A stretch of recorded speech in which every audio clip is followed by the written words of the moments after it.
By far, one of the most obnoxious flat earthers out there is Kaleb FE. He continues to pump out his TikToks on flat earth in the hope that people will take him seriously. But today we're going to have a look at a couple of these silly TikToks and hopefully put him back in his box.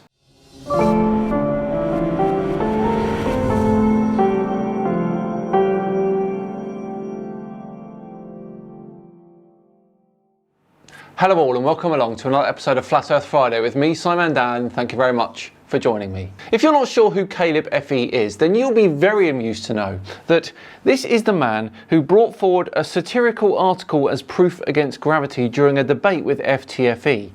I know, funny right? But Kaleb knows best apparently, and he continues to try and debunk the globe. One of his most viewed TikToks is about a certain view of Chicago from across Lake Michigan. Let's take a look, shall we? Now, I'm sure that you've seen this picture before, the Chicago skyline being seen from 60 miles away. Mainstream media told everybody that this was nothing but a superior mirage, so I said I better study mirages a little bit, and I did last night. You're not going to believe what I found.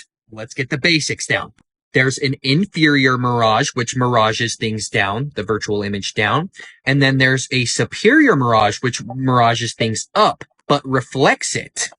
Okay, straight away, Kaleb is being dishonest here. An inferior mirage does indeed refract the light in a manner that appears to show an object below the object in question. But his definition of a superior mirage is not exactly correct. A superior mirage can be right side up or upside down, depending on the distance to the object in question and the temperature gradient of the atmosphere that you're looking through. They are not exclusively upside down. This is due to cold air stacking onto warm air and vice versa. Give you some examples. Superior mirage, another superior mirage.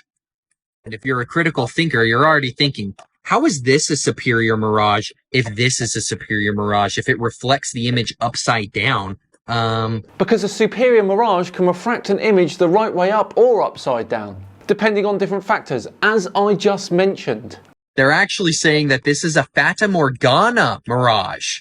You can read here about them. Here's an example of a Fata Morgana mirage. Another example.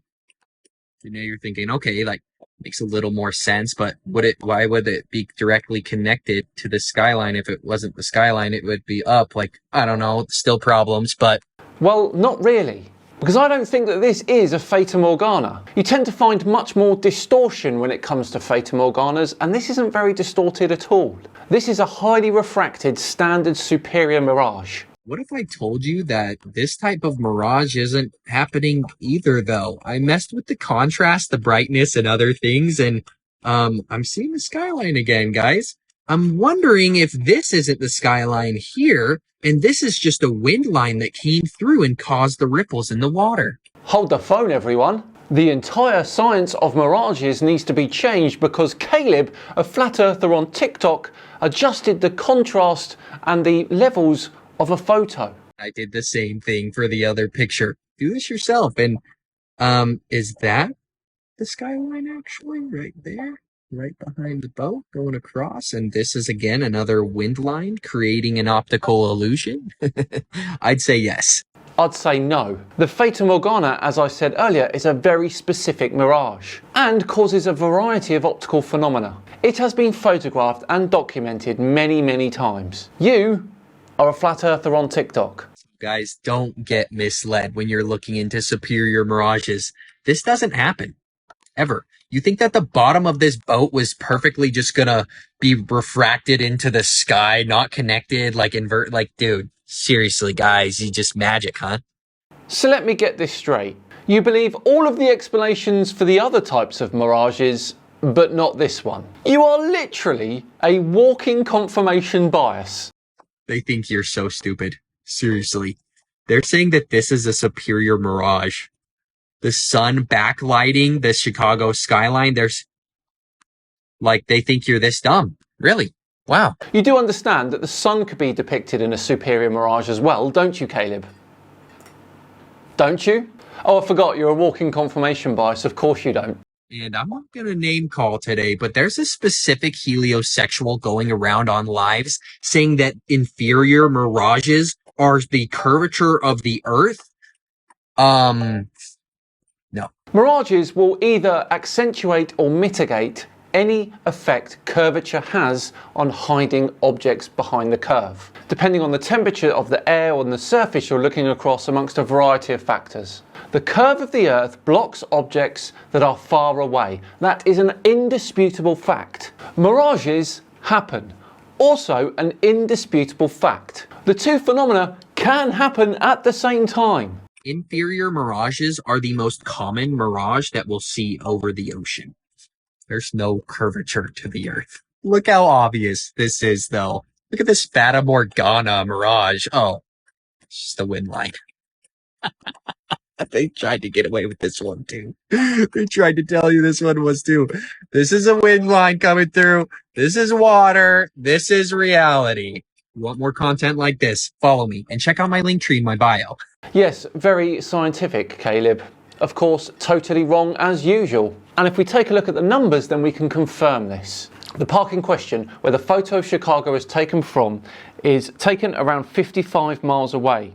But we don't know the exact location, so we don't know the observer's height. It could be anything from 10 meters or higher. If that's the case, then anything around 400 meters would be hidden. And Willis Tower is a little over 400 meters tall, so a little bit of superior mirage would certainly show a lot more of Chicago than that. But crucially, it doesn't show all of it, even with that mirage. You know why, Kaleb? Because the Earth isn't flat. Let's look at another one of Kaleb's TikToks. This time we're changing it up and he's asking people about the brightest objects in the sky. Let's see if we can get a grasp on this subject, shall we? You are definitely gonna find this a little bit odd if you critically think enough. So we all know the brightest object in the sky is the sun. Second would be the moon. And I don't know what you're thinking, but the third, I would think, should be a star. Right? Like Sirius, really bright star in the sky, one of those. No, I would say that would be Venus, if visible, or Jupiter, again, if visible. Again, if we look at the magnitude of the top 5 brightest objects in the sky, we can see that it's the Sun, then the Moon, then Venus, then Jupiter, and then Sirius. Definitely not a planet, because a planet is supposed to be a rock, and how could that be brighter than a sun that is emitting light, right? Because those planets are considerably closer to us than the stars. Considerably, Kaleb. That is not hard to understand. Venus. This is what they're trying to tell everybody, what Venus looks like. And you have to believe that the light is hitting this surface and reflecting back brighter than every other thing in the sky. I just don't get it. Well, maybe. If you bothered to look at Venus through a telescope, then you would understand. Now, I've stood there, looked at Venus shining brightly in the night sky, and then I viewed it through a telescope almost immediately and seen it in phase. But let me guess, I'm lying about that. And let's talk. What is this? These are supposed to be the two of the same planets? Like, well, we're going to keep going, but let me just show you a video of what Venus actually looks like through a telescope. Does that look like it's reflecting light? Yes, and that's not the best view of Venus through a telescope either. Third, Jupiter. Let's keep going. Mars, Mercury, and then Sirius. You have to believe that these rocks that are supposed to be orbiting us are all reflecting light back to us, which just doesn't even account for the inverse square law of light. If you look into that, every time you double the distance of a luminary becomes a fourth of the brightness, but don't mind that when we're talking about, then that's when emitting light. That's not reflecting light. Anyway. Yes, that thing that I've debunked before. You know, that thing that flat earthers seem to fail to understand every single time. The same people that told you this makes sense produced this image for you. Yes, this is an actual image from NASA that they expected everybody to think was real. And unless you're new here, you should know, I don't believe in planets. Minus the T. That's why NASA says T minus. Take the T out of Satan, spell NASA. You take the T out of Satan and you get NASA. So, you take the T out of Grant and you get Gran. Make of that what you will. But no, I don't believe in any planets at all. There's no planets in the sky. We're not on a planet. I think that every single person on this earth should remove that word from their vocabulary, honestly. We're on a plane, dude. A plane, an infinite plane that could go on forever for all we know if we were allowed to go past the Antarctic wall. But water suggests this. This is a really easy way to deduce in your head that the Earth's flat. The surface is 70% water. And you think water can do this when we have laser experiments proving over hundreds of miles that water does not do this. If you're a real truth seeker, you should check the link tree in my bio. I've got a couple things there for you to check out, but I'll leave you with this. Just more nonsense from Kaleb. The moon looks bright in the night sky for the same reason that the Earth looks bright in the lunar sky. You can see all of it. When you're standing on that object, you can't see all of it. Dear oh dear, Kaleb.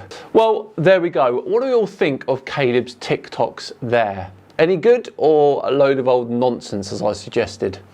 Let me know in the comments below what you think. But we're all done and debunked for another Flat Earth Friday. Thanks so much for watching. It truly is appreciated. If you enjoyed this one, please do consider subscribing to the channel, hitting that thumbs up, sharing all the good stuff. And of course, if you're really interested, you can now join the channel as well. I'll put a link for that in the description. I've been Simon Dan. Have yourselves a great day, and I'll see you tomorrow for another Saturday session. See you then.